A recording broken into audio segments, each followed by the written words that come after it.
بسم اللہ الرحمن الرحیم۔ تمام تعریفیں اللہ ہی کے لیے، وہی نیک لوگوں کا ولی ہے۔ میں گواہی دیتا ہوں اللہ کے سوا کوئی بھی برحق نہیں، وہ یکتا ہے، اس کا کوئی شریک نہیں۔ اور میں یہ بھی گواہی دیتا ہوں محمد صلی اللہ علیہ وسلم اللہ کے بندے اور اس کے رسول ہیں۔ یا اللہ ان پر، ان کے حال اور تمام صحابہ کرام پر رحمتیں، سلامتی اور برکت عطا فرما، آمین۔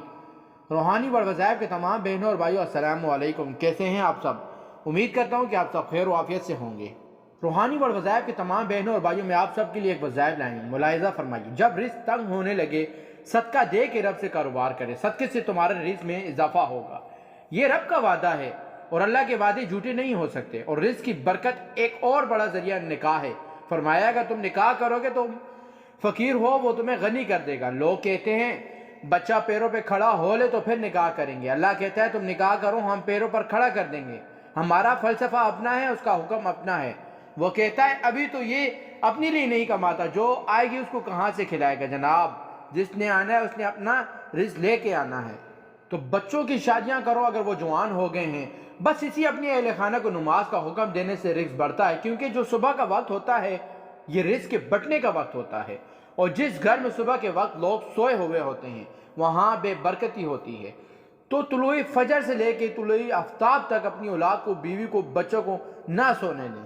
اس وقت رزق بٹنے کے لمحے ہوتے ہیں۔ کثیر دعائیں مانگیں، تلاوت کلام مجید پڑھیں اور نماز فجر مرد حضرات مسجد میں جا کے باجماعت ادا کریں، اور گھروں میں جو ہیں وہ بیٹیاں بہنیں مصلے بچھا لیں تو اللہ کی رحمتوں کا نزول ہوگا۔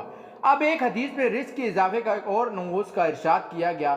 میرے حضور نے فرمایا جو شخص یہ چاہتا ہے کہ اس کی رزق میں برکتیں ہوں اور اس کی عمر میں اضافہ ہو تو وہ اپنے رشتہ داروں کے ساتھ سلوک اچھا کرے۔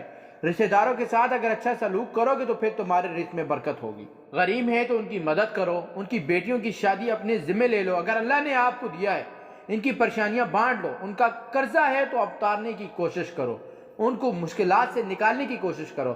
تم ان کو مشکلات سے نکالو گے، اللہ تمہیں مشکلوں سے نکالے گا۔ تمہارے رزق میں بھی برکتیں ہوں گی اور تمہارے مال میں بھی برکتیں ہوں گی۔ فرمایا بہتر صدقہ وہ ہے جو ناراض غریب رشتہ دار کو دیا جائے۔ اگر وہ پھنس گیا ہے، مجبور ہے، ناراض ہے تو اس کو اگر دیں گے تمہارا نفس اس میں شامل نہیں ہوگا، تو یہ افضل صدقہ ہے جو ہر صورت میں قبول ہی قبول ہے۔ رزق کے اضافے کا ایک اور سبب، جو کمزور لوگ ہیں ان کے ساتھ حسن سلوک کرو۔ طالب علم پہ خرچ کرنا یہ بھی رزق میں اضافے کا سبب اور ذریعہ ہے۔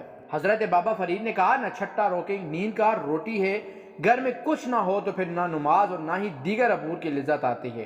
تو اور یہ رزق فراواں اور وسیع المبارک نصیب کر دے اللہ تو اس کے لیے ایک اور وظیفہ آپ کو دیتے ہیں، وہ یہ کہ مغرب کے بعد 21 مرتبہ سورہ کوثر پڑھ لیں، کثرت ہو جائے گی انشاءاللہ۔ اول اور آخر درود شریف پڑھ لیں، 5 سے 7 منٹ لگتے ہوں گے۔ سورہ کوثر 21 مرتبہ روزانہ مغرب کی نماز کے بعد پڑھ لیں، اور اگر بہت زیادہ مسائل ہیں تو ہر نماز کے بعد پڑھ لیں، تو انشاءاللہ آپ دیکھیں گے کہ گھر میں برکتیں اترتی محسوس ہوں گی اور انوار کا نزول ہوتے ہوئے محسوس کریں گے۔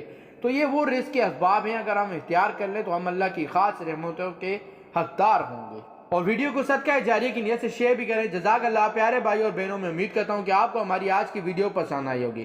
اگر آپ کو ہماری ویڈیو پسند آئی ہے تو آپ سے گزارش کرتا ہوں کہ آپ ہمارے چینل روحانی وظائف کو سبسکرائب کر دیں اور ساتھ ہی لگے بیل آئیکن کے بٹن کو پریس کر دیں تاکہ آپ کے پاس ہمارے آنے والی ویڈیو کی نوٹیفیکیشن بر وقت ملتی رہے۔ سبسکرائب کے ساتھ لائک بھی کریں، شکریہ، اور اپنی قیمتی رائے کا اظہار بھی کریں۔ اللہ پاک آپ کو اپنی حفظ و امان میں رکھے۔ السلام علیکم۔